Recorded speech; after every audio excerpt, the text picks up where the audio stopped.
Hi everyone, welcome to this class. Today we have a very special guest, Professor Luciana Azeredo from CEFET Minas Gerais, who kindly agreed to join us for a conversation about one of the most important texts in discourse studies. I mean, The Order of Discourse by Michel Foucault. This session is part of the course Discourse Analysis, which I teach in the Undergraduate English Program at the Universidade do Estado da Bahia. And honestly, there is no better person to guide us through this text than Professor Luciana. Just a Thank quick you. reminder before we begin. The Order of Discourse is not just any text.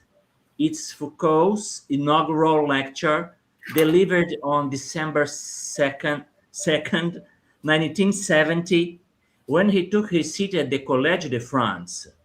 It's a lecture that opens a path and continues to resonate powerfully today. So let's celebrate this meeting, celebrate this class, and also celebrate 100 years of Michel Foucault. Long live Foucault! And coming back to Professor Luciana, who is PhD in education with an international trajectory, she was a visiting researcher at the University of Sheffield in England during her doctoral studies and participated in a teacher professional development program at the University of North Carolina at Charlotte 2024. She is currently a visiting professor at the Polytechnic Institute of Bragança in Portugal. Professor Luciana, my dear Luciana, my friend, thank you very much for being here. The floor is yours. Okay, thank you, Newton. Thank you very much. So it's a pleasure to be here. I'd like to point out a few things before starting and before Newton sets everything for the presentation. The first thing is thanking Newton for his always tempting and challenging invitations. Newton always invites me to very special things, and I really love it. Always Okay, creating new problems. yes. Another thing is that most of the books and texts I have read by Michel Foucault were written in Portuguese. So today we are going to see some things that were like translated by me. Okay, so because I had a presentation delivered this month, last month, no, because now it's June, last month here in Portugal. So just be aware of that, right? Another thing that is important to highlight nowadays, due to ethical things, is that there was the use of artificial intelligence to prepare the preparation. You will see that, for example, image and translations by ChatGPT. There were some images, for example, prepared by Notebook LM. So just it's important to highlight that.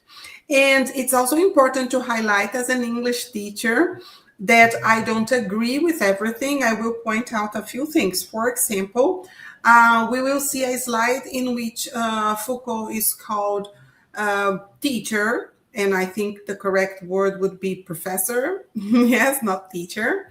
Another thing, they say Foucauldian, and normally it's Foucauldian. It's not with a T, but with a D.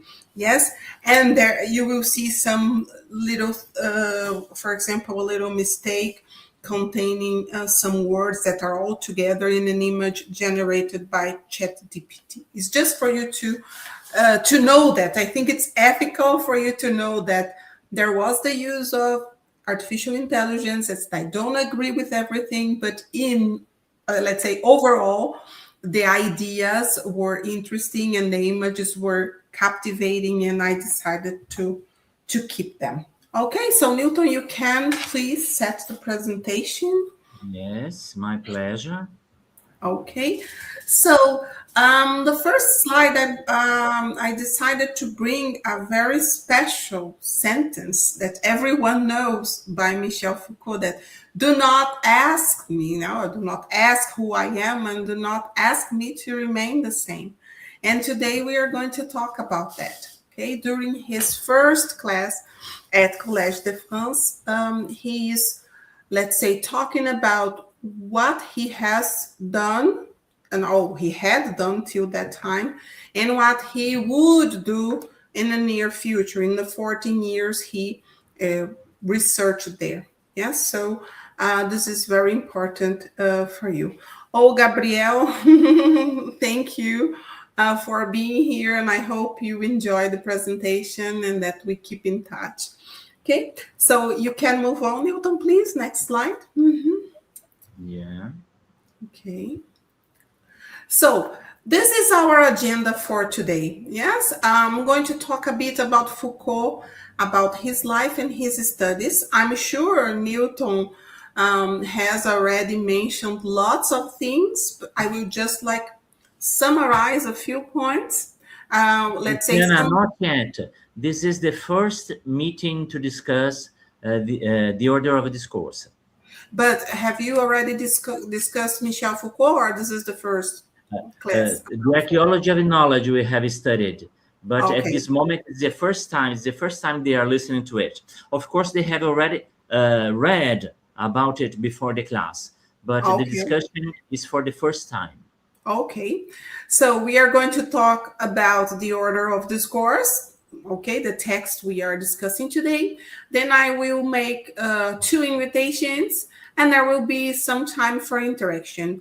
Not only, let's say, at the end of the presentation, but if you have any question, or if you want to say something during the presentation, Nilton will show it here on the screen, and I will interact with you. Okay, so don't be shy. I really enjoy participation. Yes, okay. And one day I will be there in Bahia with you. Yes. I hope so. That's our plan. Okay. Okay, now I'm a bit far. I'm in Portugal, the north of Portugal. Okay, so the next one, Nilton, please. The next one.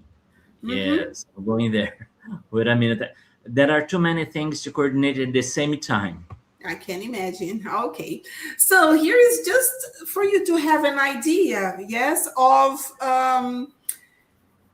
let's say, my history, yes, with Michel Foucault.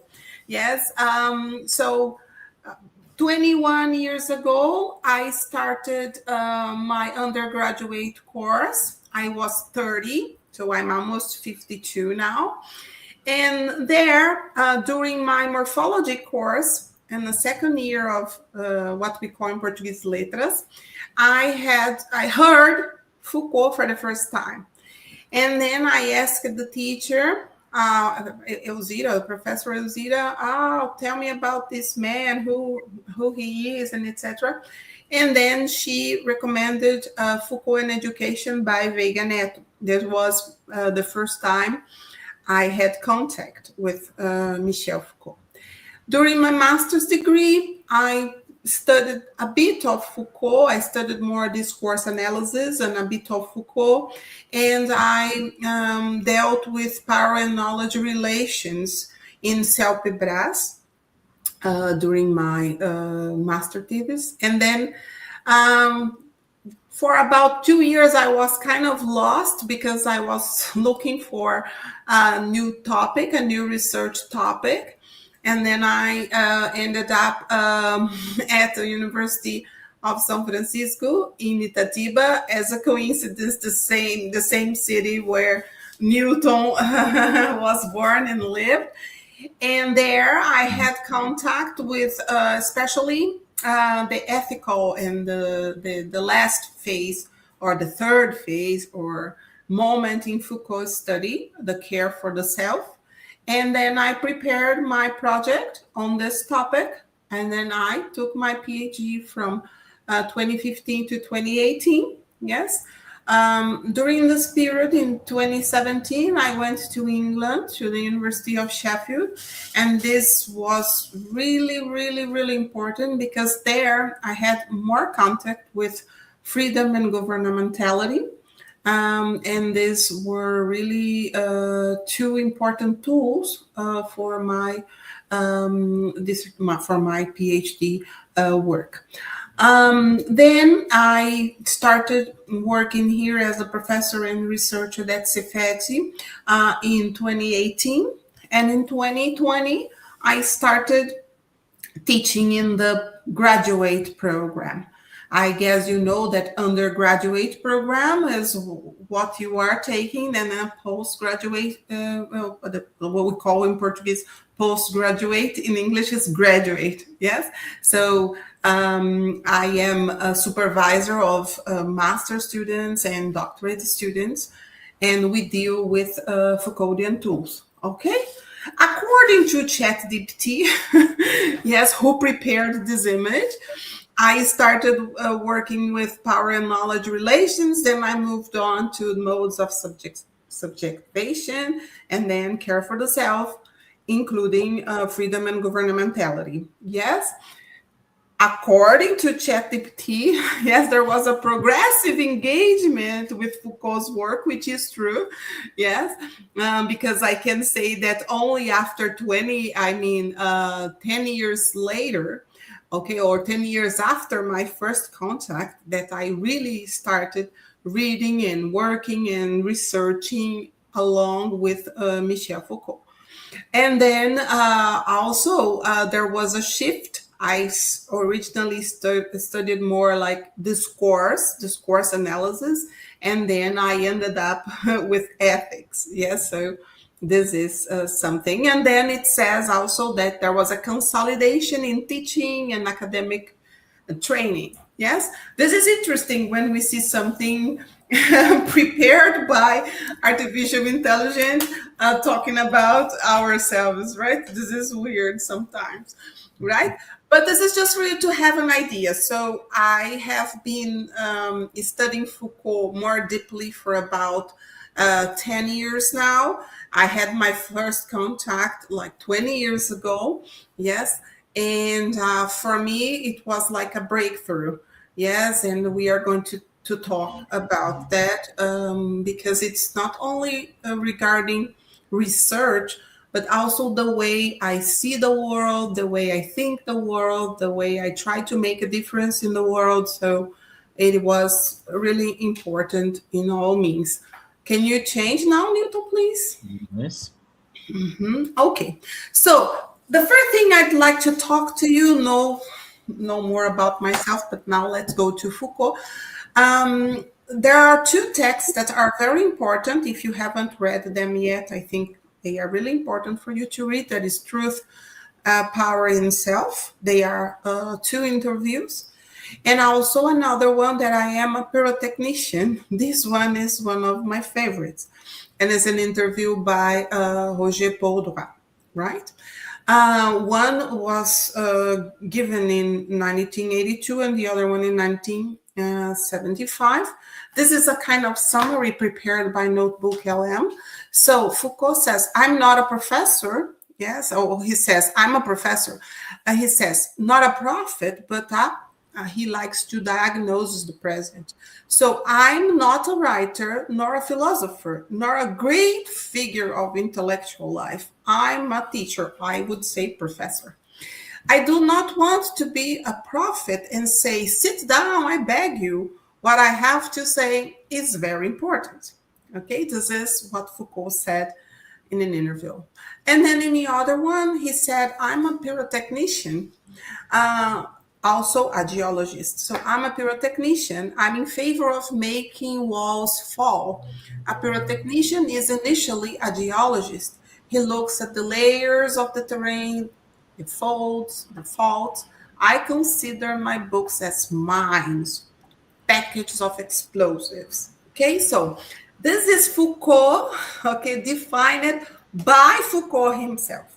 This is very important for us when we are thinking of Foucault, because some people, they don't know, oh, was he a philosopher? Was he okay, what?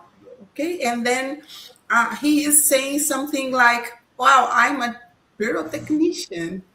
In another one, he says, I'm an artisan. So he defines himself in different ways. Okay. Oh, Rosie, hi. Rosie, you cannot speak Portuguese here. Come on. English teacher, right? English, please. Okay. Let's punish her, Newton. Okay. So next, Newton, please. Next slide. Yeah. Yes, please. Okay, so according to Sargentini, it was a text I read in Portuguese, so I translated what Sargentini said. Foucault published books, delivered courses that were later published. Okay, so most of the things we read by Foucault, many people say, Foucault has many books. No, he has a few books. There are lots of things he said and he wrote, yes, but no, not as books. Professor Davi Pereira from UTFPR or UTFPR, he says that all the time. And distance himself from the traditional ways of disseminating intellectual thought. He gave many interviews, wrote for newspapers, and engaged in political activism, such as in the GIP, turning his own body into a discourse of resistance. This is important for us to see because nowadays it's very common, right, Newton, for the universities, the government, and everyone to say, you have to disseminate science. You have to make it popular. You have to go to places. You have to have an Instagram. You need to have a YouTube channel, whatever. Yes. And Foucault did that. And it was not common at his time, and he was criticized for doing that. Yes. But this is really interesting for us to know. So we have here some pictures just to illustrate. And also, Sargentini says that the contemporary relevance of his thought does not lie in the direct application of a theoretical and analytical model. Rather, it resides in its ability to shed light on ways of thinking, questioning, and analyzing contemporary issues or themes, right? So this is important. We have to bear in mind that Foucault died a long time ago. So he hasn't lived the things we have lived, the things we have faced. But what he thought, what he wrote, and what he said a long time ago, as Sargentini says, can shed light on ways of thinking and questioning. So Foucault can help us think about our situation nowadays, okay? And sometimes we can invite other authors to complement. For example, we can invite Dardot and Laval, we can invite Han, yes, and other, just to name a few, Rose and Ball and others, yes, because they are still alive and they are facing the same things we are facing now, and they have Foucault as a starting point. So they can help us continue studying. Okay, so now we have a little timeline. This timeline was based on a book by Edgardo Castro that is an introduction to Foucault, which has a new version, but both of them are basically the same. So we have here, just for you to have an idea, Foucault from 68 to 84 when he died. And I would like to highlight a few things. The first thing is that Foucault, let's say, we can say there is in his life, there is in his academic life, or his personal life, there is a mixture of historical erudition and local struggles, especially when we are talking about Collège de France, for example, and we are talking about the GIP. Okay, so we have two completely different types of institutions. Yes. Also, when he is, for example, working for a short time, but in Vincennes, and then he goes to Collège de France. So he goes from a new and different type of university, not recognized and criticized, and then he goes to the, let's say, the top institution, the best institution in France. So this is really interesting. We have the new versus the old, okay, or the tradition, okay. And Foucault, he knew where he was stepping very well. And I always say that he also knew that he had to be there. Even though he didn't agree with everything, he had to be there if he wanted to be heard. Maybe if he hadn't gone to Collège de France, we would not be speaking about him today. Yes, unfortunately. Yes, he needed to be there to be heard, to be listened to. So this is important. Yes. So then we had the first courses, and then the biopolitical courses, and then the last courses. Yes. Remember, I told you that Foucault wrote just a few books. Most of the books we see nowadays, they were classes delivered at Collège de France. They were recorded and then transcribed, and this is something different. While he was there, we have some books, especially Discipline and Punish, which is well known and well debated all over the world. The History of Sexuality 1, 2, and 3. Remember, just recently, number 4 was published. Yes. So this is just for you to have an idea. So today we are talking about the first class he delivered at Collège de France. This very important institution, very traditional institution in France. Yes. Lots of great researchers in France passed through these institutions. So this is just for us to have a little idea. Can you move on, Nilton, please? Another slide. Yes. Yeah. Back, please. Can you go back, Nilton, to the other one? Just backwards. No, backwards. Yes. I skipped. Yeah, one more. Yes, that's it. Before talking about this slide, it's important to highlight that Foucault had experiences abroad. He did not only stay in France. And if you read his biographies, okay, you will see that lots of his experiences abroad or overseas impacted him. Yes.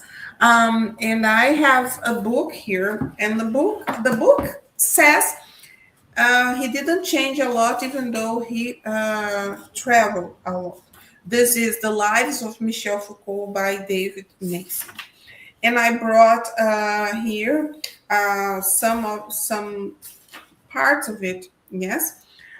That something he says about Foucault that I found very interesting. He says that Foucault remained enigmatic and unclassifiable. Yes, all through his life.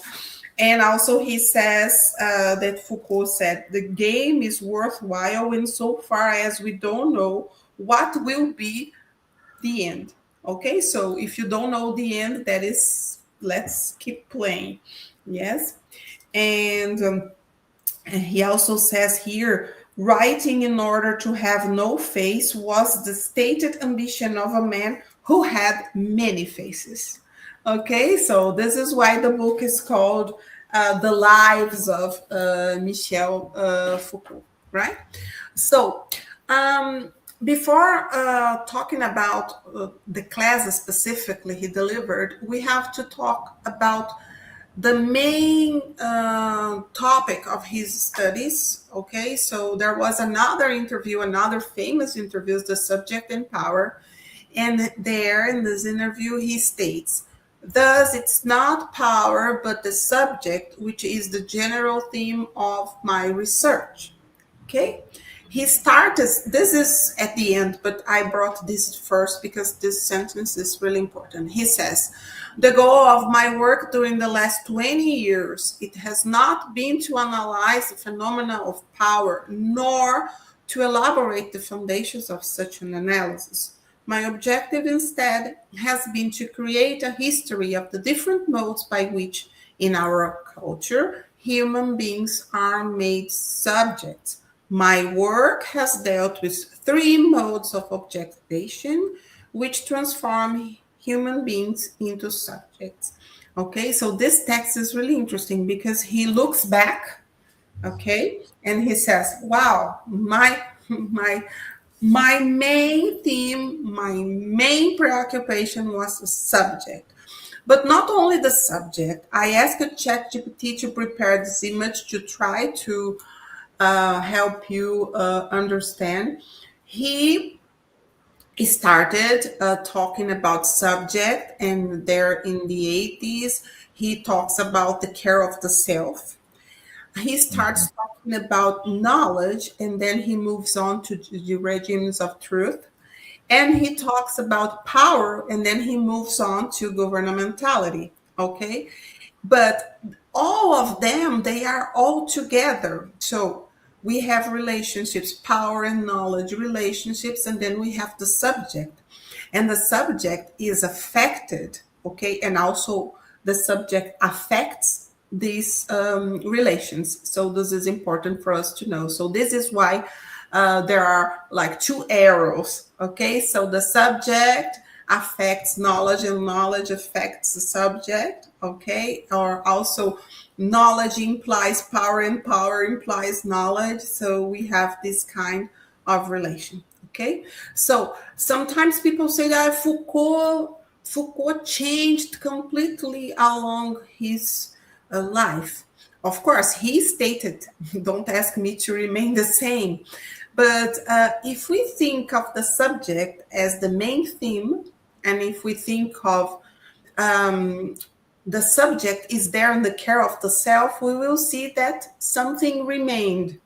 Okay, of course, lots of things were included and lots of things were forgotten, lots of things were changed, but what was like the main or the general theme, he kept it all through his years. Okay, remember his work were like all his works, they were written between the 60s and the 80s. Yes. Your students, they were not born yet, right, Newton? Your students probably, yeah. Mm-hmm. Okay, so can you move on, Newton? This is just like we just set the scene for our discussion. Yes, our discussion related to the order of discourse. Mm-hmm. You can move on, Newton. Mm-hmm. Yes, I was writing down here because there's a lot of people watching, and I'm asking people to say hello to us. Okay. Okay, say hello. I know Rose is there. I know Newton students, but okay. So I brought here this slide. I think is really important. First one, we are talking about discourse, and this quote is by Ferreira. And then we have discourse is the object of an endless quest that constantly escapes us. It is within discourse that questions related to language, history, and the subject are concentrated, intertwined, and amalgamated, forming a genuine knot. The way she wrote it in Portuguese is very beautiful, and I had a hard time finding the words in English, trying to make it as beautiful as in Portuguese. But in Portuguese, it's really beautiful. You go there and check after this presentation. Yes, it was difficult to find the words in English to make it sound beautiful. But what is important for us is when we are talking about discourse, we are talking about language, we are talking about history, and we are talking about subject all together. Yes, not separate. Language is here, history is here. Oh, hello, Luciana. Okay, Luciana is a doctorate student. Okay, so we have language, history, and the subject separate. No, they are all together. Okay, so this is really important. And then Foucault tells us, you have already studied the archaeology of knowledge, that discursive practices are a set of anonymous historical rules, always determined in time and space, which in a given period for a specific social, economic, geographical, or linguistic era define the conditions for the exercise of the enunciative function. Okay, so we have here rules, and these rules, they are not sometimes clear. It's not like a rule like the Constitution, the Brazilian Constitution. Okay, some of them are written. For example, when you are, for example, a student, there are rules regarding your grades, rules regarding your classes, your absences, about the tests and etc. Yes, for example, today the students here in Portugal, they were asking me, "Oh, teacher, but can I?" I said, "Look, what do the rules say?"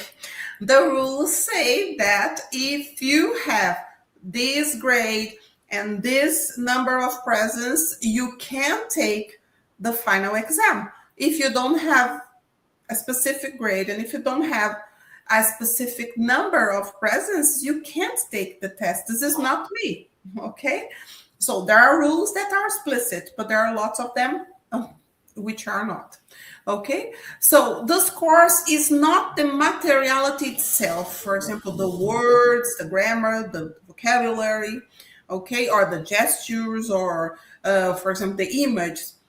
Rather, it concerns the conditions of emergence of materialities. Okay, so for us who study with Foucault, the important thing for us is, okay, hello, Welton. It's important for us to see what made this thing possible. That's called conditions of emergence.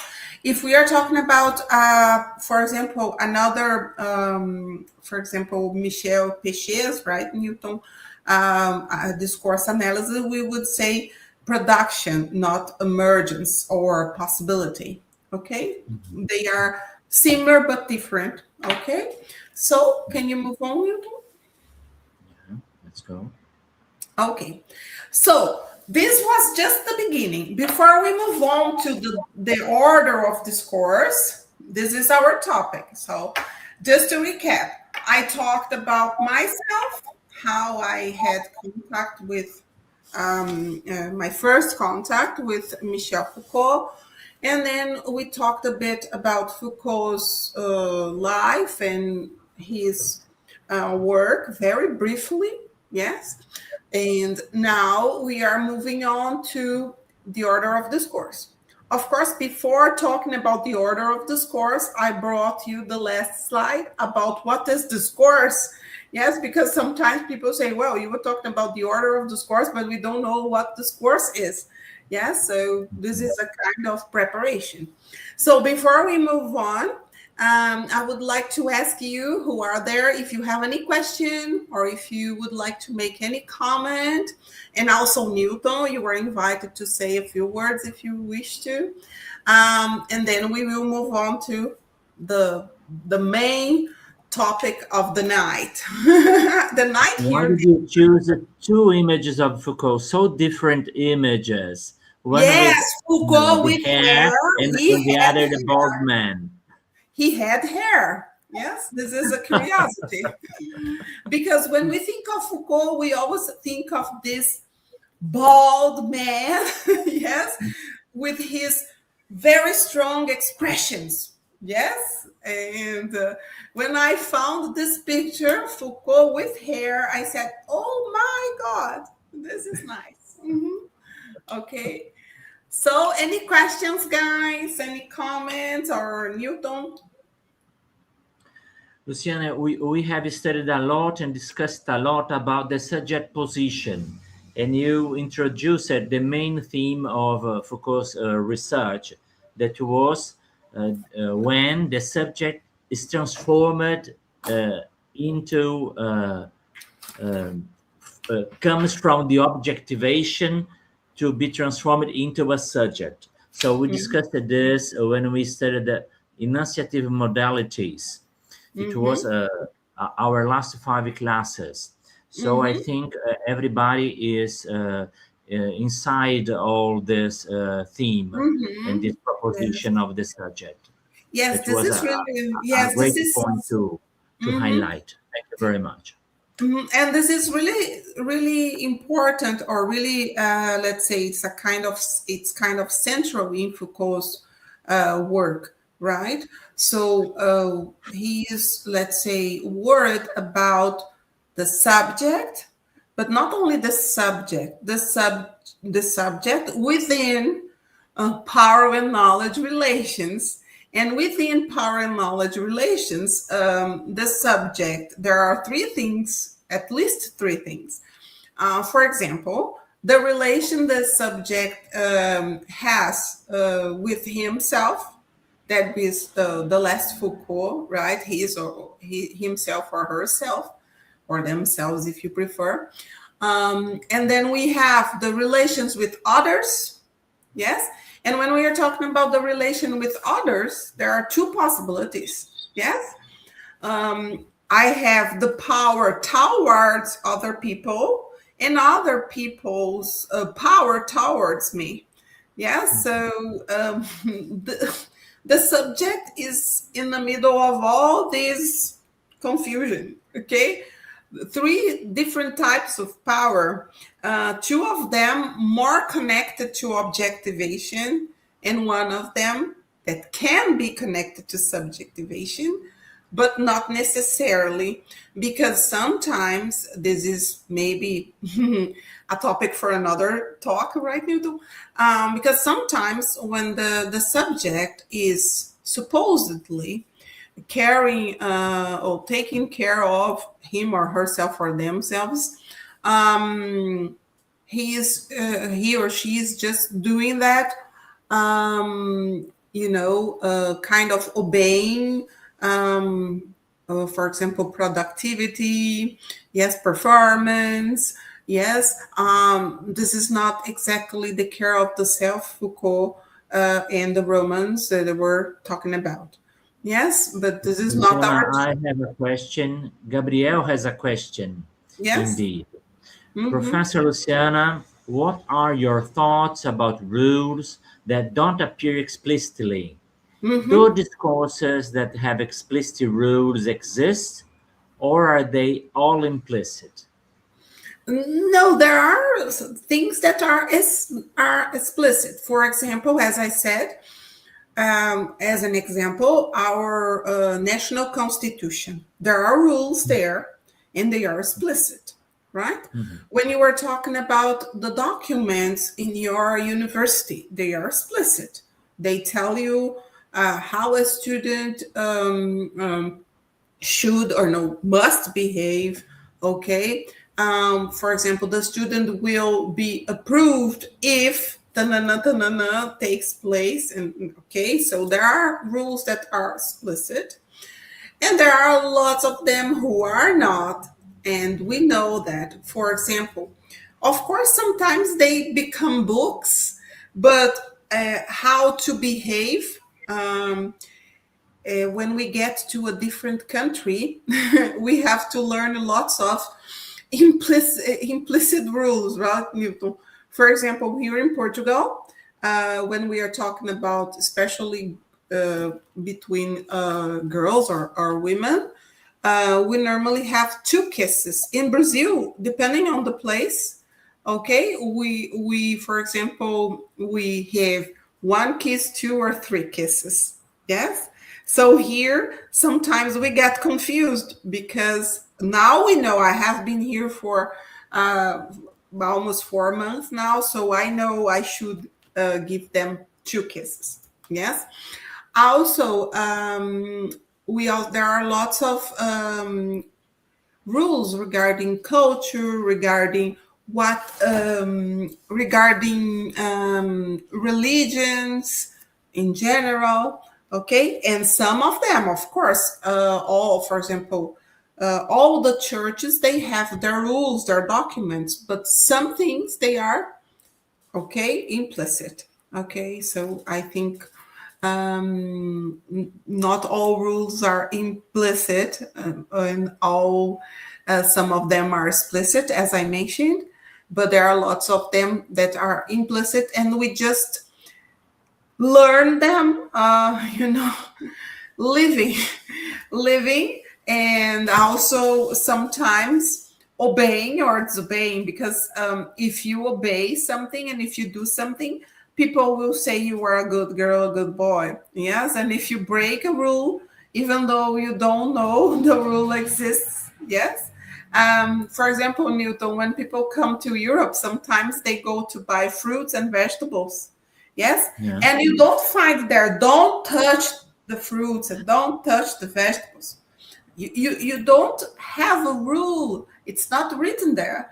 But if you touch them, people will get angry. Yes, so this is interesting. Here in Portugal, sometimes they will state something that for us is obvious. For example, I asked the other day, is Professor Fulano there? The person answered, if he is there, he is there. If he's not there, he's not there. And I said, oh, thank you. Yes. So pragmatic. Yes. So you see, this is like this, Professor. That's it. So sometimes they state the obvious. And in the beginning, we say, my God, this is ridiculous. Of course, I know if he is there, he is there. If he's not there, he's not there. I know that. Okay. In the beginning, you believe, no, this is why. But it's the way they behave here. Yes, sometimes they state, sometimes they state the obvious.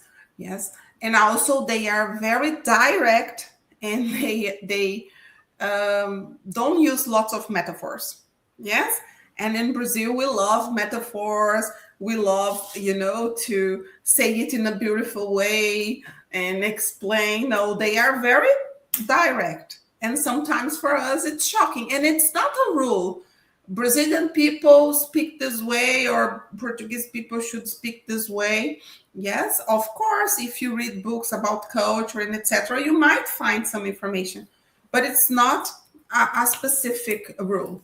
The other day, one professor here said, if you are not interested in Brazil, sometimes we do that, right, Newton? When we are angry, we say, if you are not interested in the topic, please leave the room. Yes, but the students normally in Brazil, they get shocked and they behave for a while. Yes, and here, most of them, a part of them at least, stood up and left the room, and she was kind of shocked. And then the other students saw that she was shocked and then said, teacher, but you told them to go away. They went away. You told them. Yes, so... Now we have two more other questions. Tell me. This one is from Ioana. Luciana, your presentation was incredibly. Could you explain why, in some academic discourse, Foucault is widely read more as the philosopher of power rather than as objective in analyzing the subject? Oh, this is really interesting. Yeah. I have no, let's say, one answer for that, but what I think is that due to the fact that some of his work, especially what we call here discipline and punish, for example, is very well known and well discussed, and lots of his texts regarding power were read and discussed all over the world. And also there is another problem because some of his work let's say, especially the ones after the 80s, yes, or from 80 to 84, they were just published later. So just later, people had contact with all his work, because in the beginning, or when he was alive, not everyone had access to everything. And the first things that were published were regarding power. And then we had like Discipline and Punish, that were like very, very famous. Yes. So I think there might be some of the reasons why he's seen as a philosopher of power. And some people even say he has a theory. Foucault never mentioned a theory. He was interested in how power works. Yes, it works, and he always mentions that power is productive, that power produces discourse, produce praxis, produce the world, produce subjects. Yes, so I think I don't know if it was something I read or if it was Professor David who said the first readings, yes, this is the way people read, because the way people read Foucault. That's why I told you before in this presentation that sometimes people say he changed completely. No, he studied power and then he studied the subject. No, he studied everything from the beginning. Power, knowledge, and the subject, okay? With different emphasis, yes? Using different methods, yes? So this is some of the reasons. But what is really important, that at the end of his life, he stated that it's not Luciana or Newton saying Foucault studied power. Foucault said he studied the subject. Full stop. He said that. Yes. Of course, Luciana, we people. have one more question, if I Okay. can interrupt you, sorry, before you move on. Mm-hmm. And it's a provocative question. Mm-hmm. It's Foucault made mentions. by Calvin. Mm-hmm.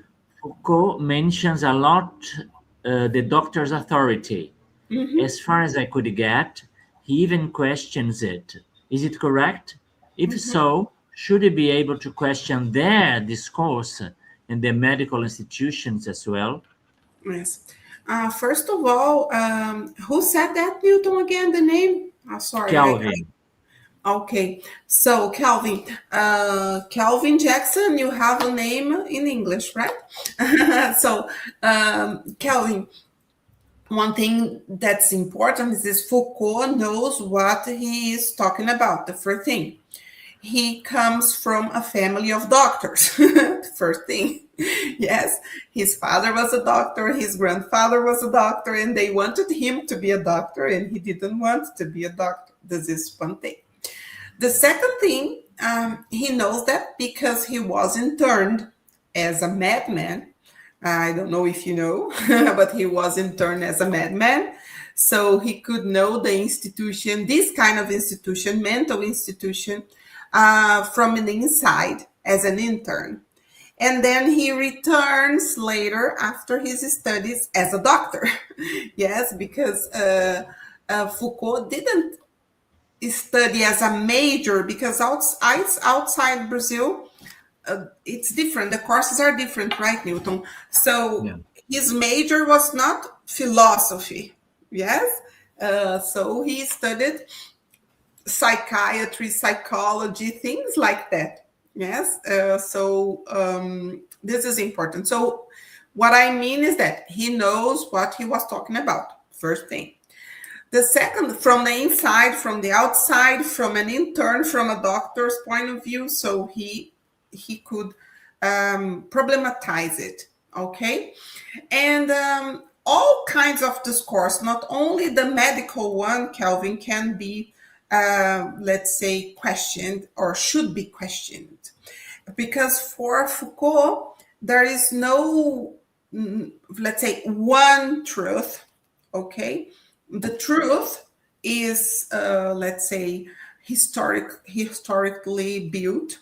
or fabricated, and also truth changes along history.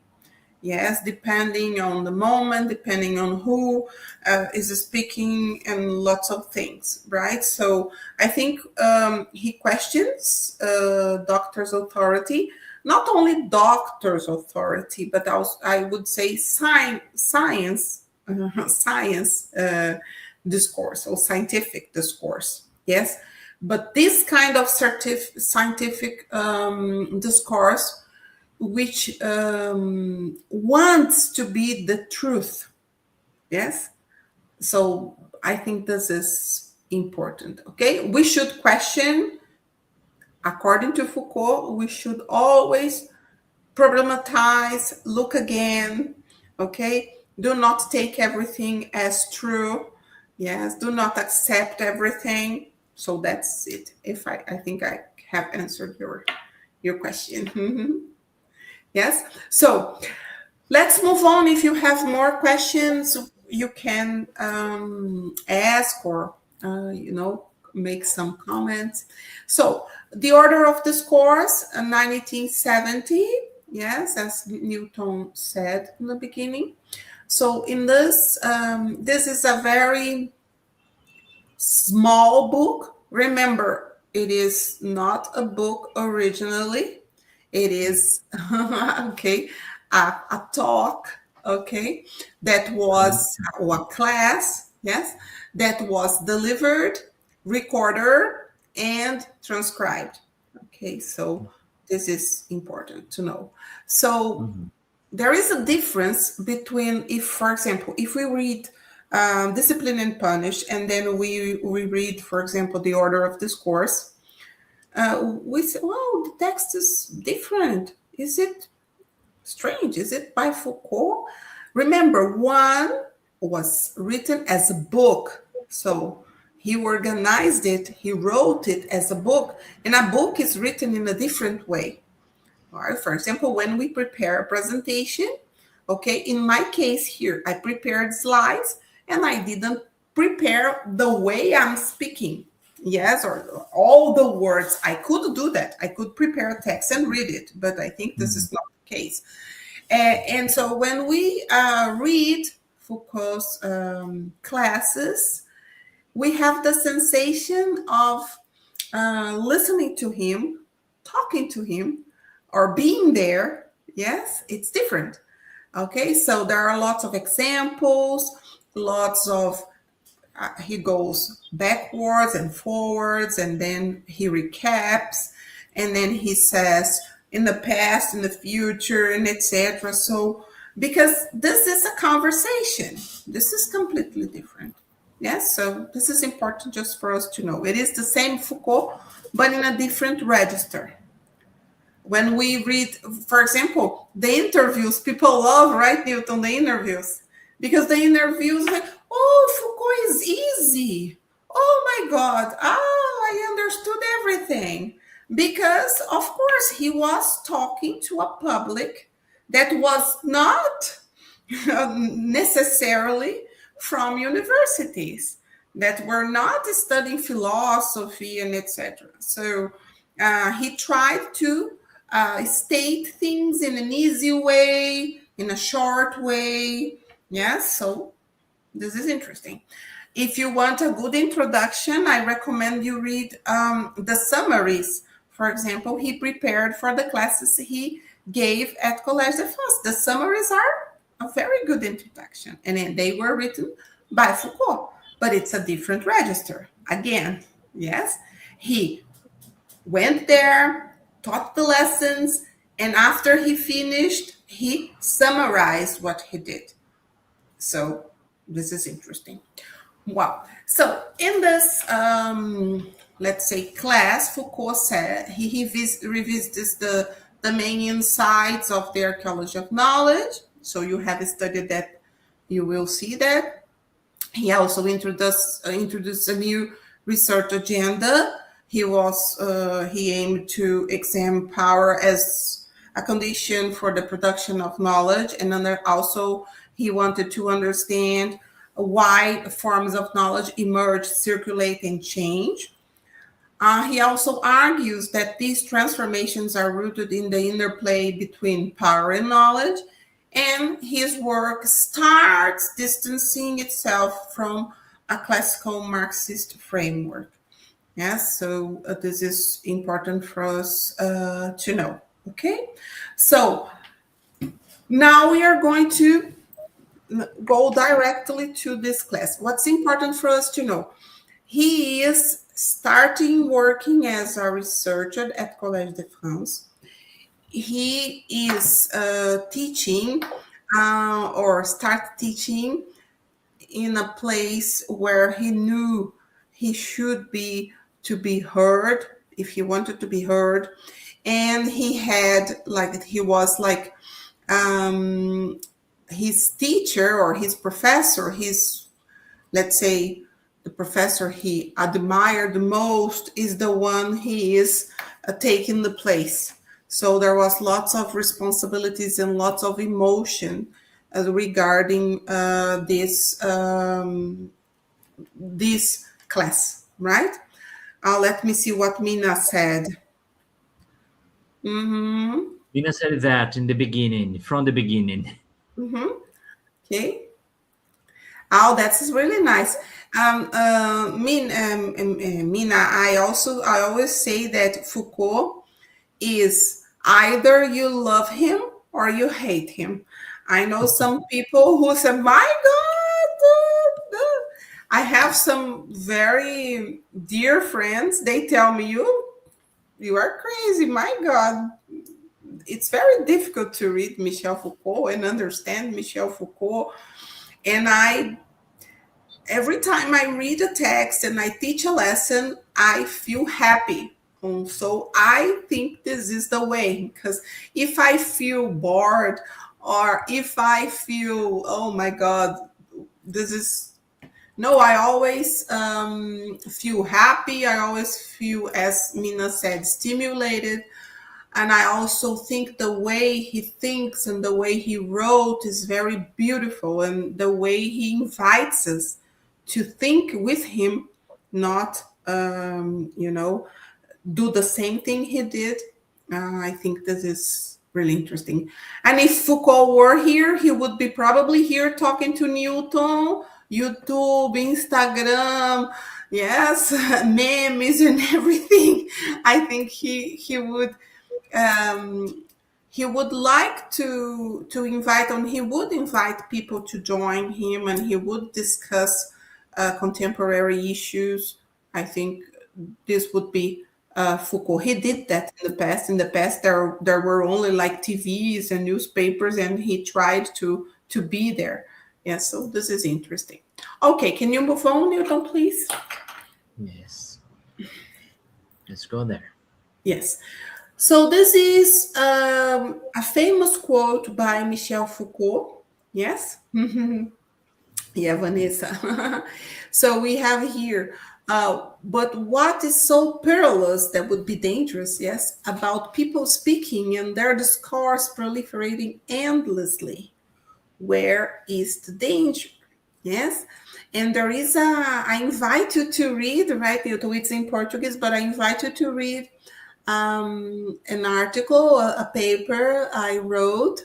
It was about, I took this same sentence and started the paper with this sentence, analyzing the book by Jefferson Tenório. Yes, the book that is that was like censored. It was 2024. So I take this. Why is a book, okay, said that it's dangerous, that will corrupt teenagers and youngsters? Yes. So what is, or where is the danger in this book?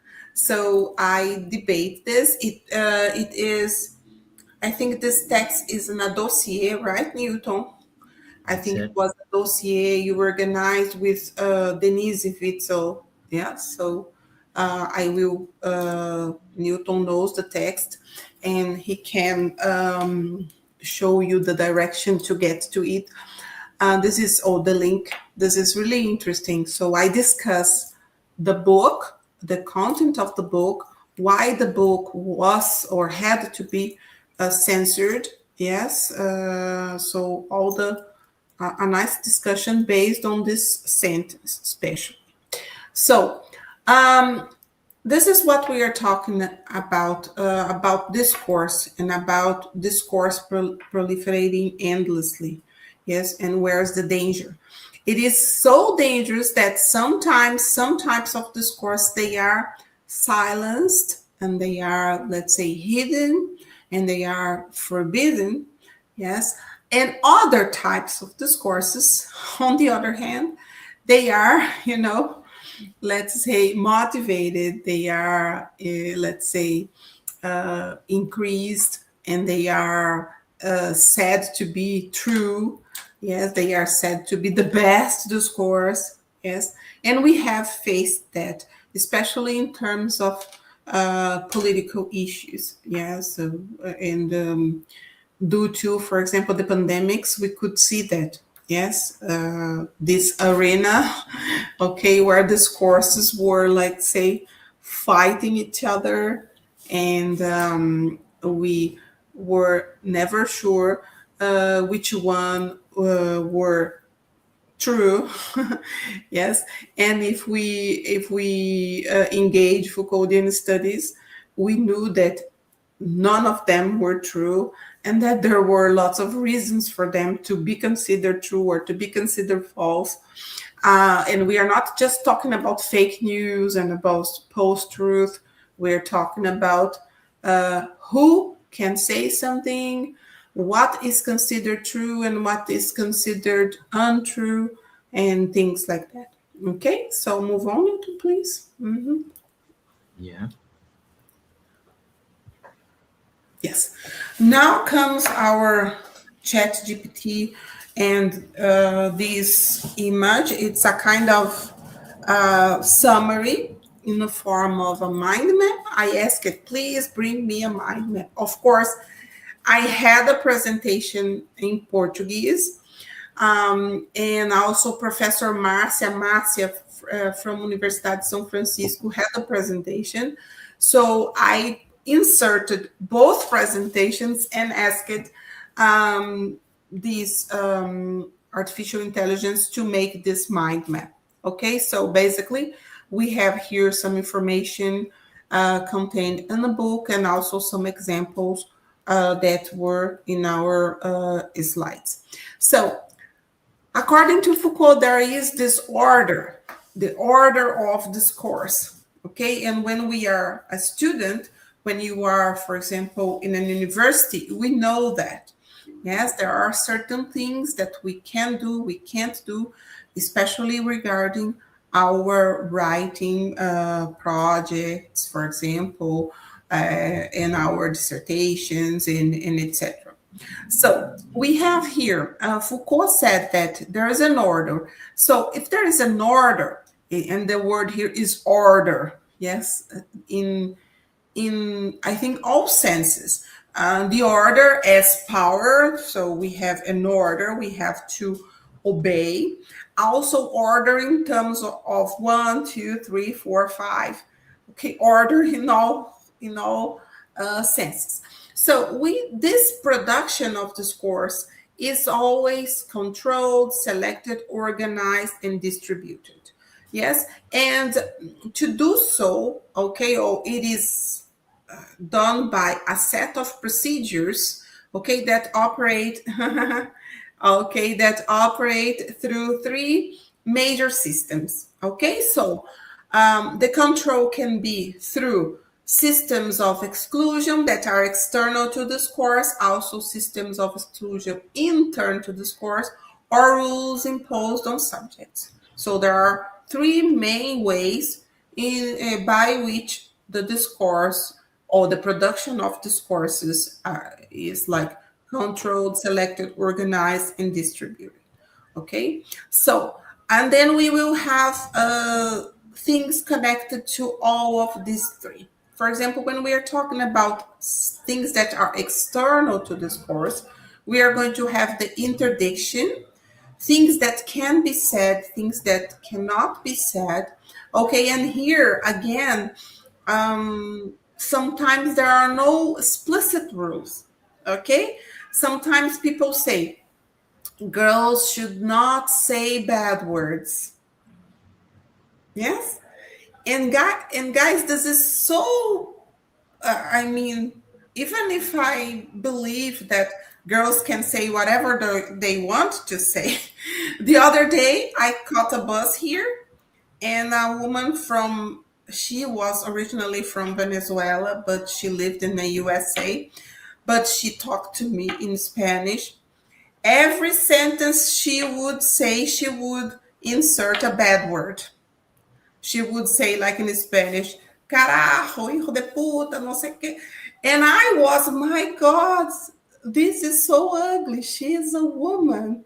She's like in her 60, and she's saying lots of bad words. Look, I am a professor who studies discourse analysis, who studies Foucault, and I was thinking like that, that the woman was wrong because she was a woman and she was saying lots of bad words.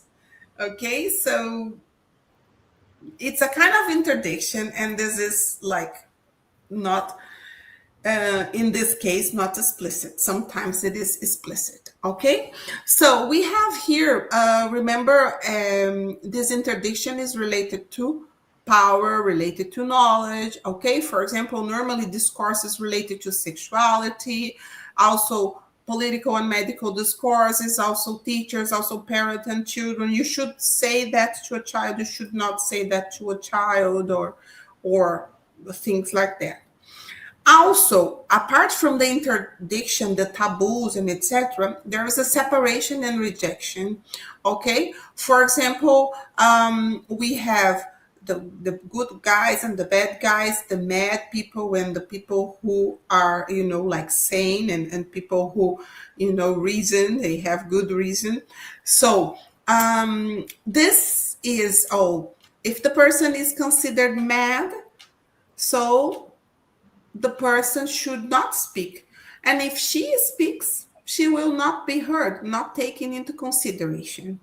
I always remember the example of, when we are talking about, when Foucault talks about mad people along history, he said there was a time the mad people that were different, they were heard. For example, in the castles, in the palaces, they were heard. People believed. Luciana, you reached a point. I think it's convenient I To intervene. put you a question, Isa's question. Yes. She Maybe. says about reality. Mm-hmm. And it's related to what you are saying. I think Foucault is So I suggesting think, that discourse, yes, does more than describe reality. It can shape reality.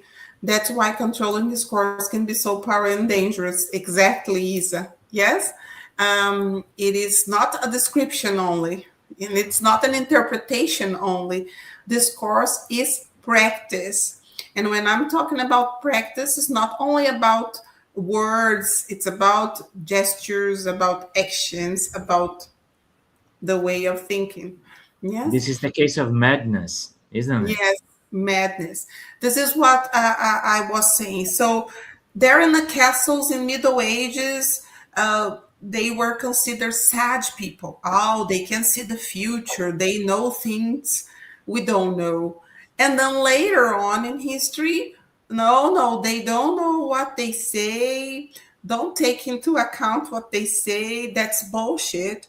Yes, so this is interesting. Yes. For example, a person from Cracolândia in São Paulo can say whatever he or she wants to. He or she will never be heard, or rarely be heard. Okay, because everyone, I mean, almost everyone would believe, oh, it's a drug addict, knows nothing about life, is lost in life. So okay, don't listen to him or to her. So this is Interesting.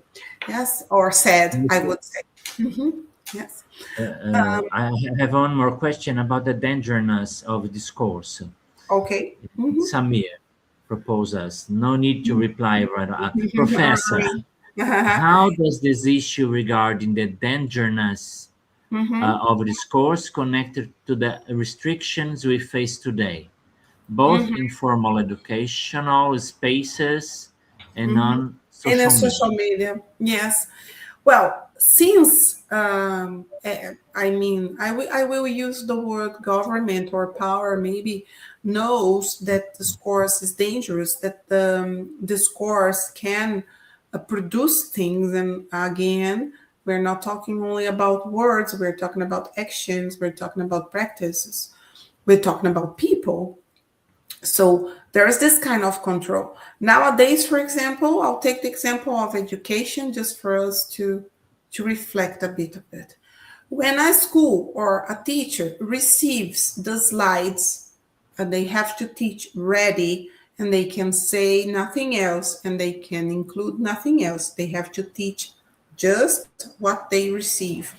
And when they can't prepare their own tests and they can't evaluate the students the way they believe they should evaluate, the way the professor or the teacher believes it's a good way to evaluate, they have to give them tests every week or every month.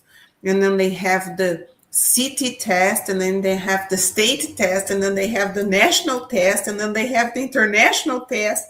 They have lots of tests. Okay. When the teacher they have to do it, they don't have time to question or to bring different things. They don't have time, or there is no time for students to discuss, for the students to talk, for students to have their curiosity about things. So there is no, let's say, the critical thinking is not developed. Okay, so this is a way of controlling discourse. Yes, I will teach them this thing, I will teach them for the test. Okay, they have to perform, they have to get a grade, and they will not question. Or when, for example, philosophy, sociology, and some subjects like that, they have just a few hours, okay, or sometimes they disappear from the curriculum, okay. This is approved Samir discourse. continues with another question. Where Yes. certain ways of speaking are silenced while others are amplified or deemed the truth? Oh, in many situations and in many places. For example, we have seen that in terms of, let's say, very, very clearly in terms of politics. Yes. For example, let's take the example of the USA. Many people sometimes say, "Oh, Trump discourse is horrible," and all the negative adjectives possible. Yes. But it is amplified. It's amplified by Trump, by the government, by the media. Yes. Even when the media tries to show some things he says or he does in a negative way, it is kind of amplifying his appearance on TV. Yes. Also, when we're talking about the media, for example, there is a very good example, right? Very old example, but very good example. When we are talking about MST in Brazil, right? Newton MST. Depending on the way you state, okay, what they do, for example, they invaded the place, okay, or just they occupied the place, okay. If you say that they invaded the place, just by the word invasion, we know what the person means. Yes, and when the person says they occupied, we know what the person means, what lies behind what the person. Yes, and what is silence and what is amplified. Okay, so if we have, for example, if lots of newspaper and TV shows and etc., they use the word invasion, we know which kind of discourse or the discursive formation is being highlighted. And if just a few media, for example, I mean, television, radio, or newspaper, they say they occupied, we know which kind of discourse is being silenced. Yes, so we see lots of things nowadays, especially regarding social media and still TV and etc. Right? So, so the first one again, exclusion or external to discourse. We have the interdiction, we have the separation and rejection. Oh, the good ones and the bad ones, the mad ones and the ones that think well, right? And then we have will to truth, right? Remember that Foucault says there is no truth, but there is the will to truth or regimes of truth. Yes. So nowadays we have seen lots of things. For example, the flat Earth theory, yes, or the round Earth theory, or also regarding campaigns of vaccination during the pandemics, for example. And nowadays, if we see, I normally pay attention to Belo Horizonte, the city. I mean, all the things they post regarding vaccination. And I can imagine just a few people have been to, for example, posto de saúde, we call in Portuguese, to take the vaccination against the flu, because they have issued lots of posts and lots of information. Come and take the vaccine. Yes, vaccine for everyone, for all ages and all, And well, if you imagine that in the past, maybe some time ago, people wanted to take the vaccine and they could not take the vaccine because they had to wait for the age, for lots of things. And nowadays there are lots of vaccines and people don't want to take the vaccine. Okay, so this is interesting. Some people even believe they can get sick if they, okay, no, I will get sick. This vaccine is not good. I'll get sick. They want to give me the vaccine. I heard someone saying they want to give me the vaccine for me to get sick. Okay, I said, no, this is weird. Yes, if you get sick, the government will have to pay for your medicine, for your doctor. So doesn't make sense at all. Yes, but there is will to truth. Yes, lots of information or misinformation, lots of fake news regarding vaccines. So people believe these kind of things that are being said are true. Okay.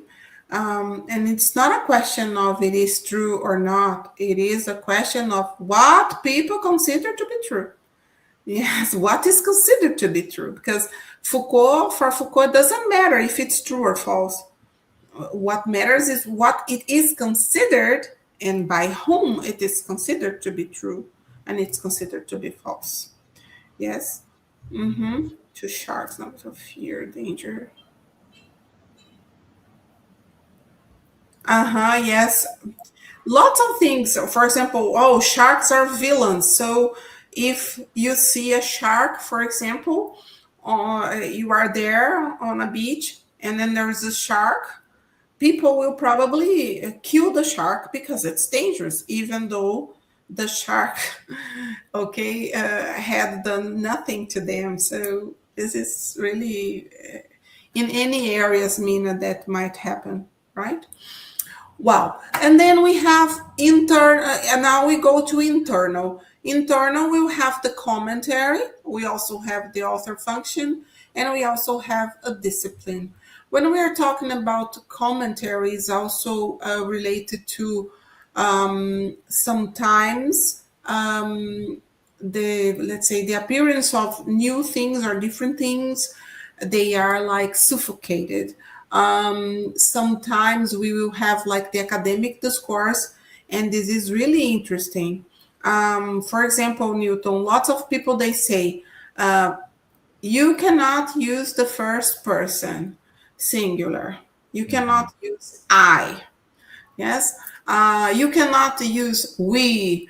You cannot say that. For example, my students sometimes they say, "Oh, teacher, I have to categorize my research. I have to say it's qualitative, it's da-na-na, da-na-na," and I say, "No, you have to say nothing. This is a post-critical study and a discursive study. That's all. We don't have to say it is any other adjective."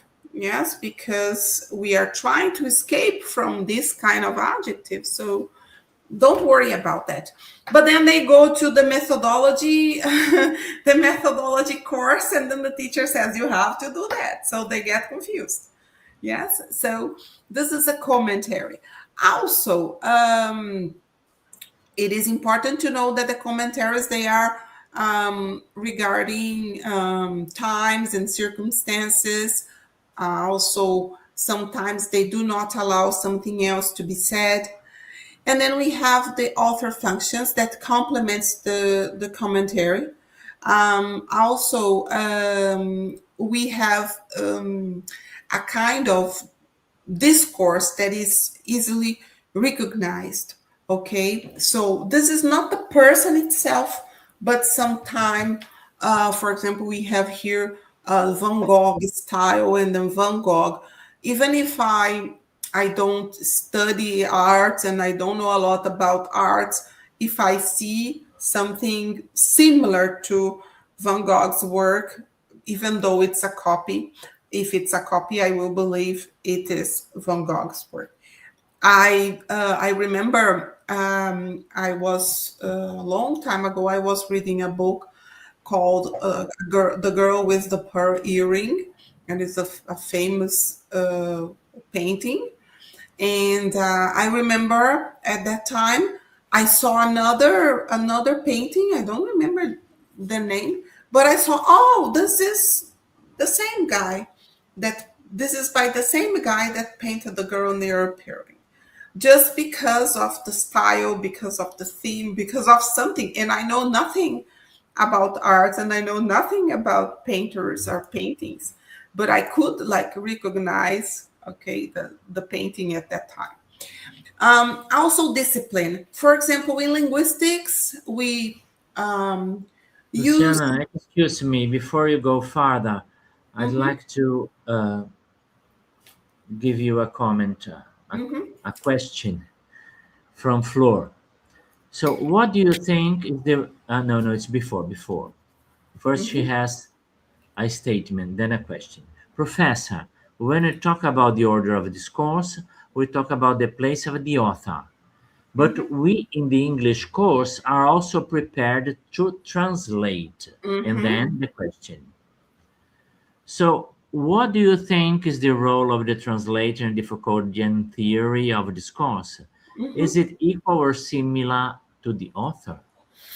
I will tell you that this is a very difficult question that we all have made ourselves. So when we are translating a text, are we just translating, or are we, let's say, writing or saying another text? Yes. For example, as I told you in the beginning of this class, it was really difficult for me to translate Ferreira's word, for example. Yes. And normally when we prepare a class, for example, Michel Foucault's lesson, it's not common for us to translate from Portuguese to English. We normally try to get the translation in English. And many people go to the French one, and there are different types of texts. Yes. As I told you, it was very difficult for me not only to bring the same beauty to the text in English, but also trying to say the same thing Ferreira said. So in a certain way, for example, I can say that I rewrote the text because in Portuguese she used, for example, se confundem, and then it was not like confusing. It was, I said, no, this is not good. No. Mix, no, not good. Blend, no, not good. Amalgamate, oh, that's nice. It's not the same, but that's the way I found better. So in a certain way, I'm writing.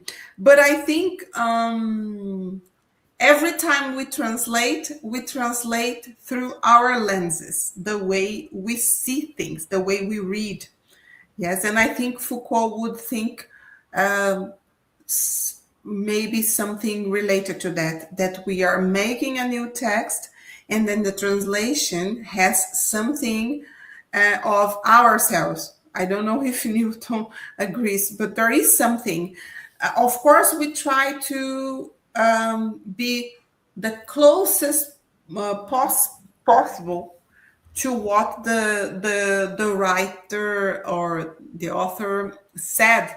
But this is what we think. We have to bear in mind. This is what we think. And for us to make a good translation, Newton knows more of that than me because he normally makes translations. I don't work with that. You have to study a lot. You have to try to understand what the author thought, what he intended, and we don't have a crystal ball, unfortunately. And when the author is dead, that is the case of Foucault, we cannot talk to him theoretically. Depending on what you believe, you can talk to him. Yes, so I think that's it. I don't know if Newton wants to add something about translation because he has recently finished a great translation work, and maybe he can say something about that. Can you, Newton? Mm-hmm. Yeah, we translate from a point of view. It's always a subject position. In the case of the translation I've just finished, it was a very specified point of view based on Foucault.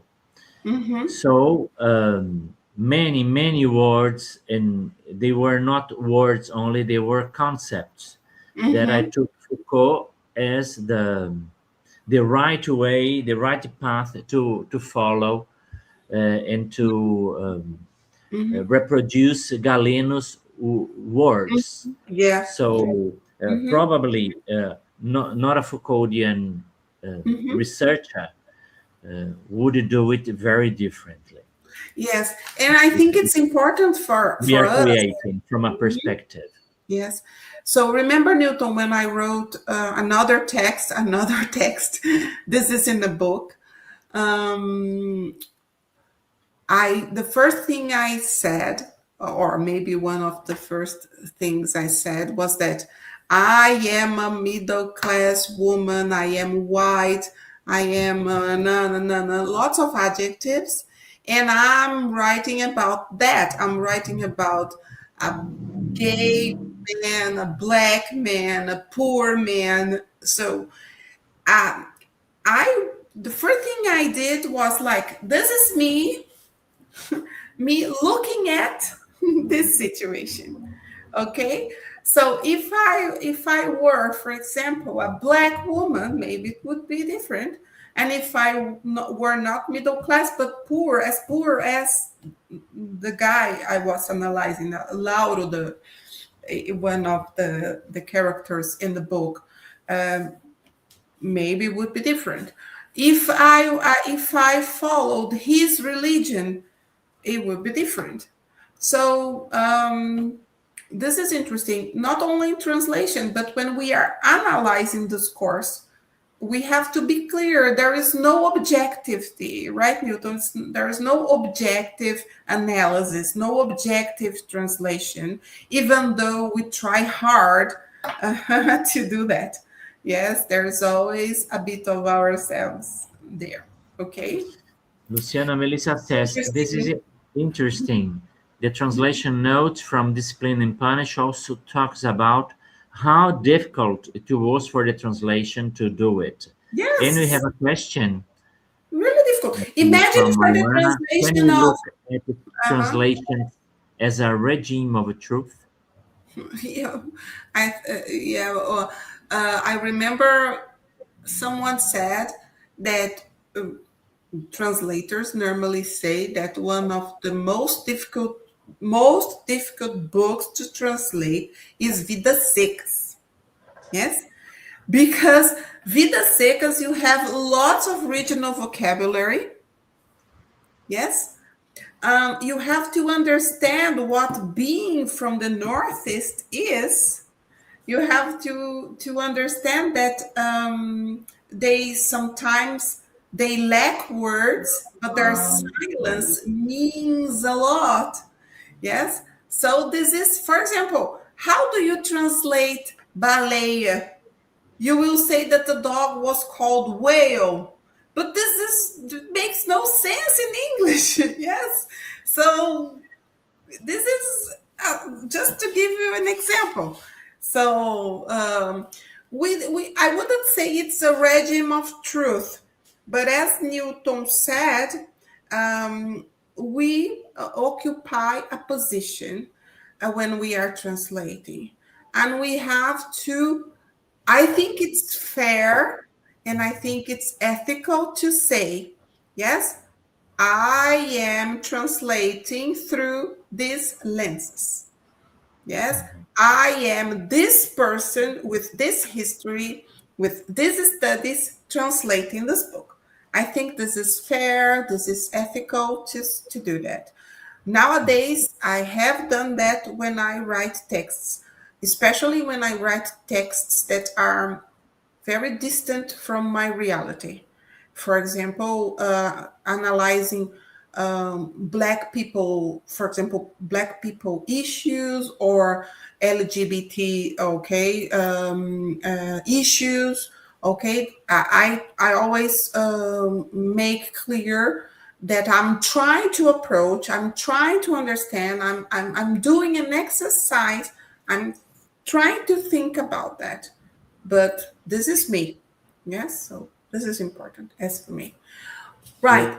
Well, so when we are talking, for example, about education, I will give this as an example of discipline. In education, for example, it's very common for us in the beginning of a dissertation, of a thesis, a doctoral thesis, for example, to have a mini memorial in which, so especially in the post-critical and discourse analysis and Foucauldian works, right? Researches. We normally have a mini memorial in which the person or the researcher presents, the researchers present themselves as a researcher, as a person, as a professional, because this way the person who will read the text knows where this person is speaking from. Yes, so this is really important. Yes, but sometimes, for example, if you invite someone that belongs to another area, it makes no sense. Well, this part there's nothing to do with the research. This shouldn't be here. I went to, you know, it was an evaluation process, and the professor said, this has nothing to do with the research. And from my point of view, as a discourse analyst, as someone who studies Foucault, it makes all sense, okay, to have a mini memorial introducing who the researcher is. Yes, so this is really important, right? So first, external things regarding the discourse, and then internal things that control. Remember, all these things, they control, select, organize, and distribute discourse. And then we have the rules imposed on subjects. First, we have rituals of word.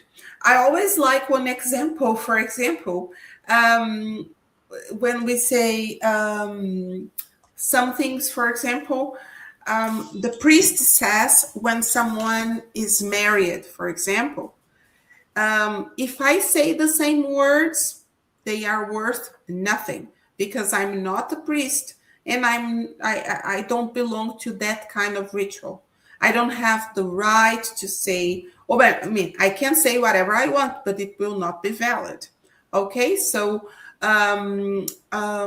if I say that Newton is innocent, for example,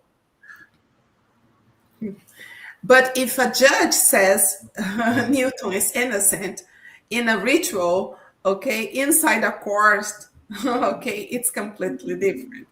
Yes, so this is just for you to have an idea of ritual of word. And then we have the discourse societies. We have knowledge areas, for example. There are some people who say in the academic world, there are lots of little churches, okay? And if you belong to, for example, Péché Church, Foucault Church, Bakhtin Church, the Nana Church, Vygotsky Church, for example, you will have some kind of knowledge, some kind of vocabulary, some kind of actions, some kind of thoughts. Yes, so they are kind of societies, right?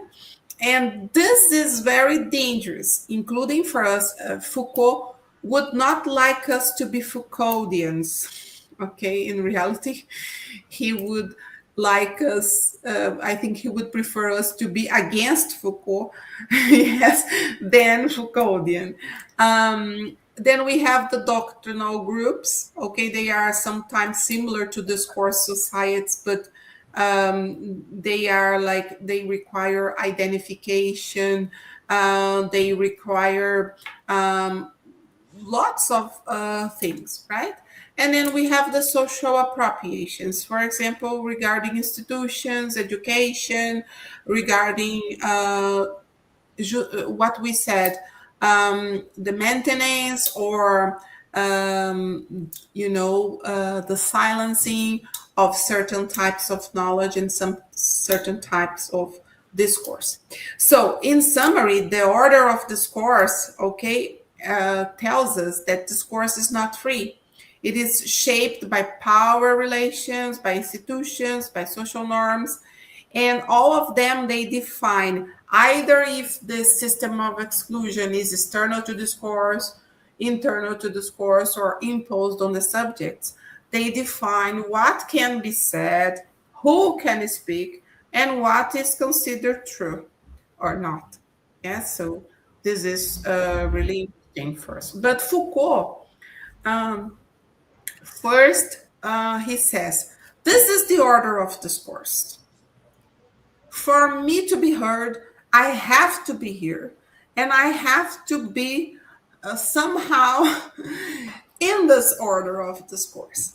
Yes, but he also talks to us about, next Newton, we are about to finish. He also talks to us about the disorder of discourse. Next slide, Newton, please. The disorder of discourse. Yes, that is okay. So Foucault proposes three tasks. The first thing, we are going to question the will of truth, restore the event character of discourse, understanding discourse and as an event, as a happening, and then suspend the sovereignty of the signifier.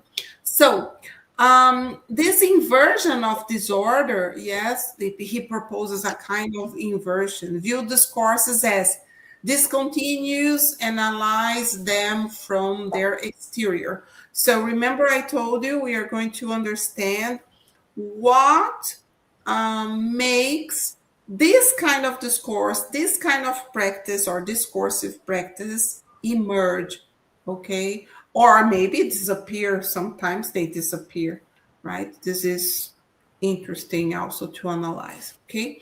The discourse analysis is not like to uncover the universality of meaning, but it is about, again, shedding light on the imposed game of rarefaction, okay? The power games that sustain the discourse. This is why Foucault, and we talk about the archaeology, two methodologies or two methods, of course, depending on how we understand method and methodology, Foucault works with.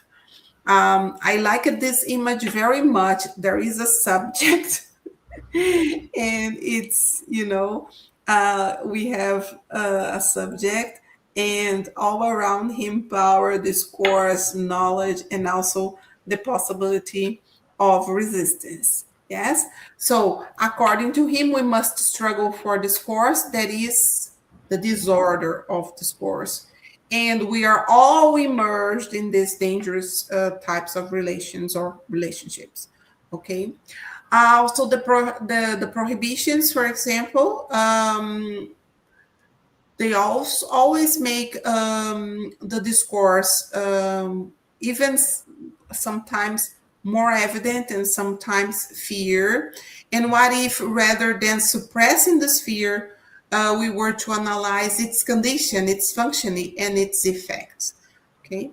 Also, Foucault invites us to reject four notions: the notion of meaning, originality, unity, and the creation. So for creation, he thinks of event; for unity, of series; originality, regularity; and meaning, conditions of possibilities. Okay, so it's not just a change of words, not like so I will not talk about the creation or the beginning of something, but I will talk about the event. Okay, things that were done and said that make those other things possible. Okay, we are not talking about things that are related to a unity, but we're talking about series. And series, sometimes they are continuous or discontinuous. We are not talking about something being original, but we're talking about regularities that sometimes they happen all along history. There are things that change, things that are kept, but there are sometimes we find a little regularity all through history. So then there is a sentence. This is a translation by ChatGPT. Maybe in an English book, this is kind of different. Discourse is not simply that which translates struggles or systems of domination, but that for which and by which one struggles, the power which one seeks to seize. Yes, so Foucault says, wow, Foucault, the discourse is what we fight for, is what we live for. Yes, and the discord, so this disorder of discourse is not complete freedom. Yes, because in Foucault there are two things. There is no complete freedom, but there is always the possibility of resistance. This might be a little antagonic, but that's true. Yes, power does not exist without resistance, and resistance does not exist without power. Okay, and so, but in our case, the disorder of discourse, as discourse analysts, it involves the possibility of analyzing, questioning, and transforming the conditions that govern us. Yes, remember I told you there is the power we have over people, the power people have over us, and the power we have over ourselves. Also, the knowledge. Okay, the knowledge we have about ourselves, people have about ourselves, we have about other people. So in all these relations, The important thing is analyzing, questioning, and transforming. Okay, some people say that Foucault just questions, just problematize, just analyze. But this is our work. I understand this is our way of transforming society, of transforming the conditions in which we live. We analyze, if we question, we open possibility for transformation. Yes, and for other ways of thinking, ways of doing, and ways of speaking. Yes, Newton, please. Yes. Then the Foucauldian toolbox. As I said, normally we use Foucauldian. This was Notebook LM who did that, but it's normally Foucauldian toolbox. Foucault said this sentence: "All my books can be little toolboxes." If people really want to open them, use a certain phrase or a certain idea, a certain analysis as a screwdriver or wrench to produce a short circuit, disqualify or break systems of power, well, all the better. Yes. So Foucault calls his books toolboxes. This is where we have this expression, toolbox, and also tools. Yes, we normally sometimes don't use concepts or theories or things like that. Yes, and being Foucauldian does not mean thinking exactly like him, as I said before, or letting him think for us. It means using his theoretical analytical tools to think with him about our contemporary issues. Okay, so this is really important for us to understand that he invites us to think, to analyze, to problematize. Okay, Newton, the next one. Luciana, I have a comment, Gabriel's comment. I believe that discourses are becoming increasingly powerful and difficult to resist. Nowadays, it seems that disagreeing with one discourse means embracing another in its place. Nowadays, I think some people believe they have to disagree. Sometimes I have to disagree. Oh, yes. Sometimes you have to do nothing. You are not supposed to agree or disagree. But the way social media is, people, they feel like they have to do something. Okay, they have to agree or disagree. And depending on the bubble you belong to, yes, because we don't have time to talk a lot about that, but there are bubbles.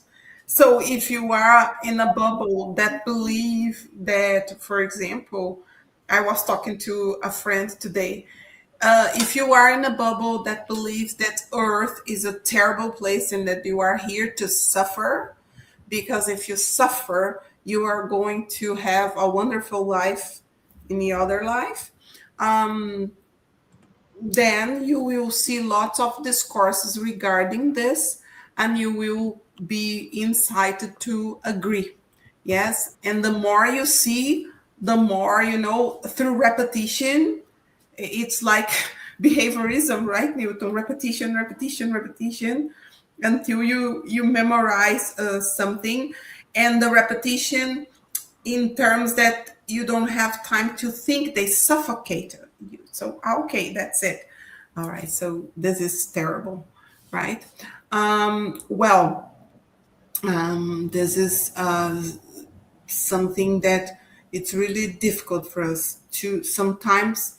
This is an exercise to shut up and to silence your mind. You mean I don't need to agree, I don't need to disagree. What I need is time to figure out what I think about that, okay, with the tools I have, okay? And then later, if I have to say something, I say something. If I have to do something, I do something. But I don't have to say something or do something right now.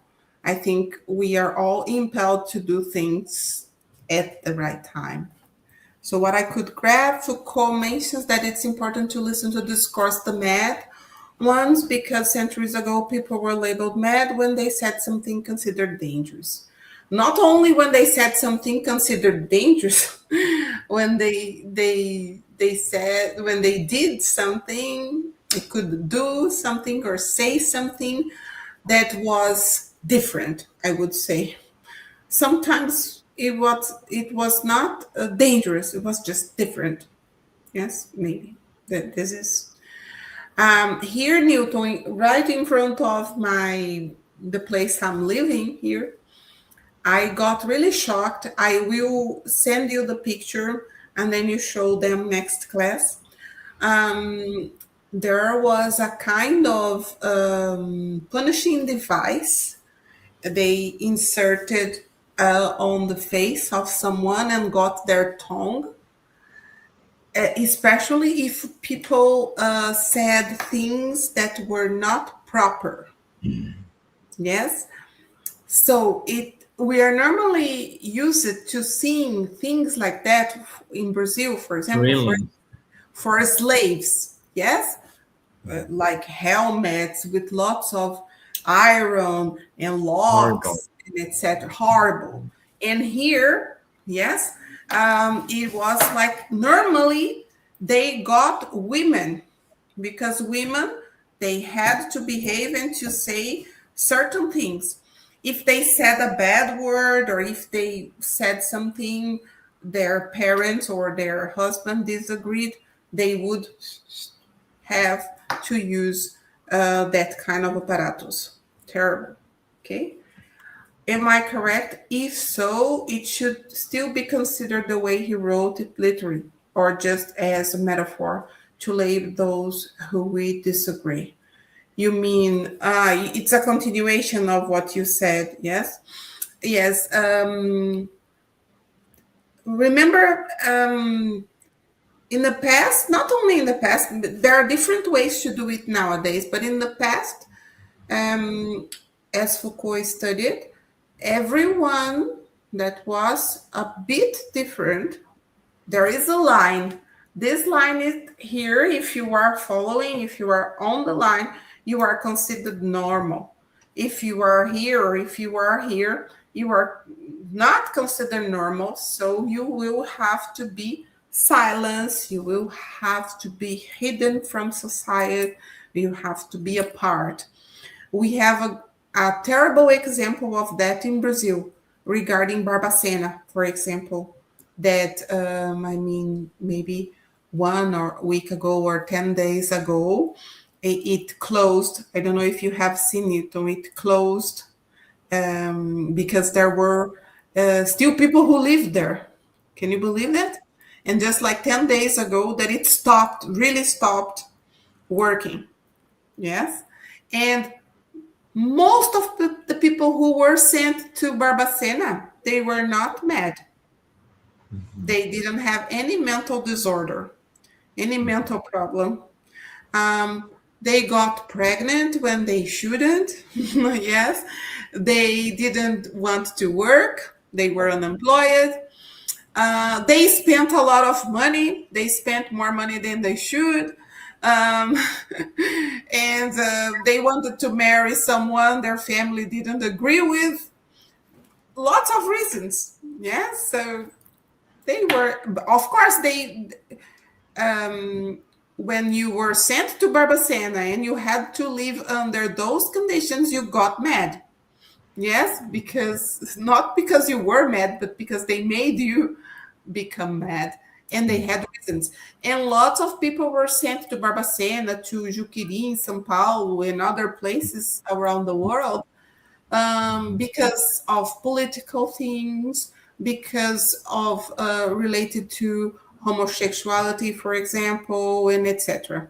Yes, lots of reasons they were not mad at all. Yes. Maybe the people who were outside were madder than they were. Yes. Well, just to finish Diana, up. we have 10 more minutes, okay? Yes, we are. I'm just wrapping up. So many people say that navigating through Foucault's book is a kind of labyrinth. Ball says that. So we have to bear in mind that reading Foucault is an invitation to participate in the exercise of thinking about the problem and to engage in the co-production of ideas. He leaves entry points open to readers, but he never makes things easy. This is what this is what Ball says about Foucault.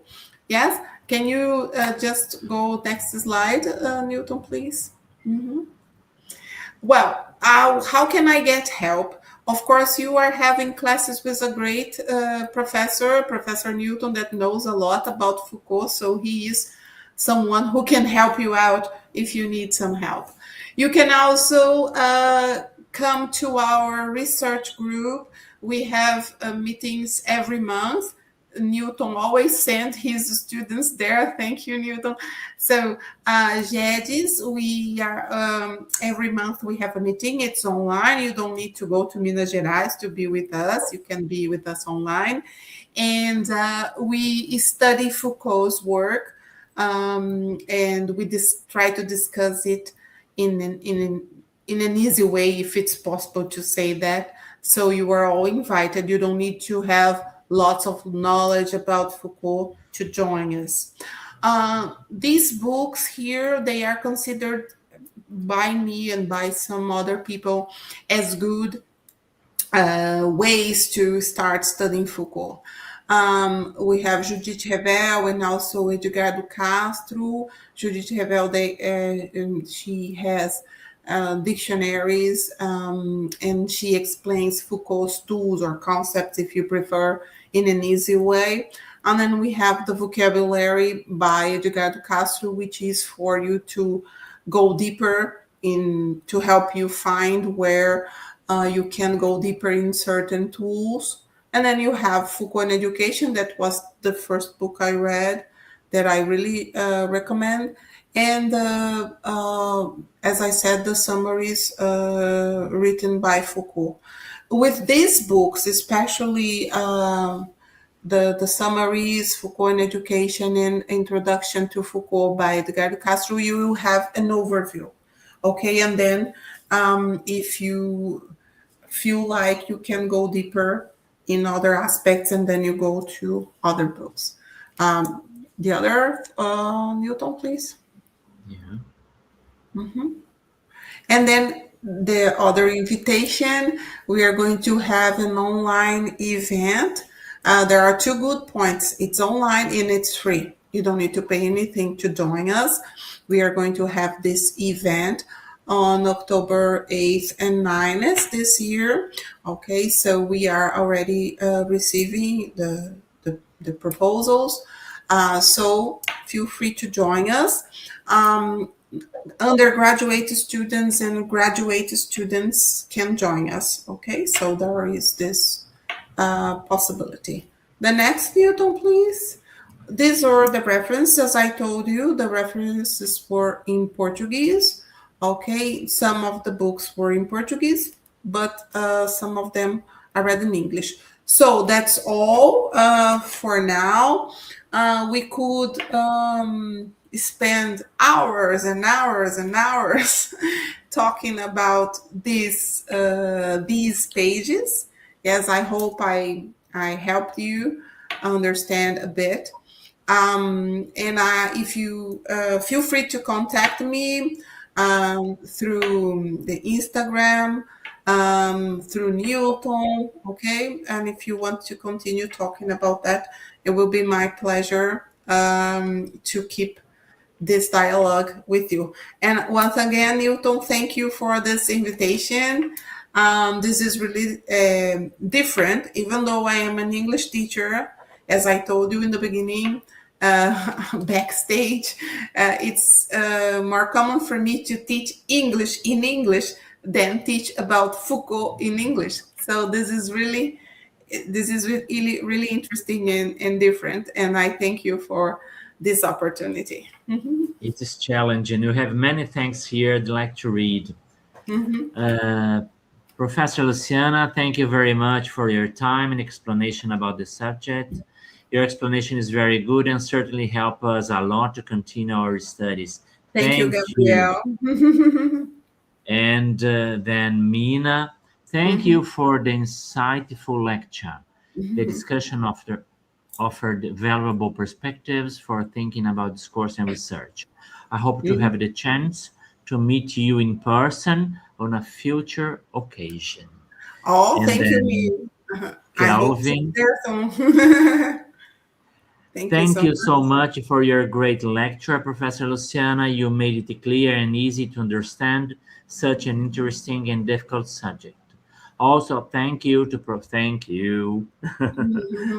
Thank And you, thank Colin. you, Luciana. Your presentation clarified several concepts that I found challenging during the reading. Oh, Eh, thank you, you- Isa. Hmm. And It's. There's one more. no. You first. There are some more. No, what is important for me when you say that I really try to. Sometimes the thing is hard itself, but um, I have with me, and I always try to make it as clear as possible, yes, as easy as possible, because I think his thought is so powerful. So if we understand it, it can help us, or it can shed some light, as the expression I have already used many times here. That's it. Uh, Mhm. Wanderson, thank you for the excellent class, teacher Mhm. Luciana Azeredo. And then Mhm. Melissa, thank you so much for being here. It was Mhm. pleasure meeting you. Thank you for your time. It was Mhm. very enlightening. Thank And you. Flor, Oh, Flora. thank you for the lecture, Professor. It was a pleasure to meet you. My And then pleasure. Samir, Professor, thank you so much. Your talk was awesome because we could clearly see how the Foucault theory that we study really connects with our day-to-day life. Oh, thank you very Luciana, much. thank you very much. I really loved hearing you in English. It was the first time, and that's Yes, very challenging because you're not used to teach Foucault in English. For me, it's the same situation. I started Mhm. teaching Foucault for this class, for these students. Thank for Mhm. all my students for this. I have to thank you very strongly about your intellectual investment in preparing the class in English. Mhm. Uh, we know that is a big effort, and I have to thank the time you dedicated for us Mhm. this evening. Among all your activities you have to face there in Bragança. And we have Mhm. also Ioana. Thank you for everything. It was amazing, real Mhm. amazing. That's true. Awesome. Mhm. Thank I know you have much more things to say. Mhm. Uh, it's always very important and it's a pleasure to hear all the time. I hope Mhm. you can come back next time to tell us about different subjects. Mhm. And I want what I want. Mhm. Uh, And Nilton, we you can will share the close. slides with your students, right? You can send them the slides so that they can have it. Okay, thank you very much. I'll share these slides with them. Okay, Mhm. and thank for all who participated, commenting or asking questions. Mhm. Thank you very much, Luciana. Thank, Okay. thank, thank you very much indeed. Okay. Thank you, And I'll everyone, see and you. we Bye meet bye. you in a certain time, in a Mhm. certain day, Yeah. Mhm. in a certain future, and I hope it's not going to be a long day from tonight. Okay, bye bye. Okay. Bye Thank you. bye. Nice night. See you.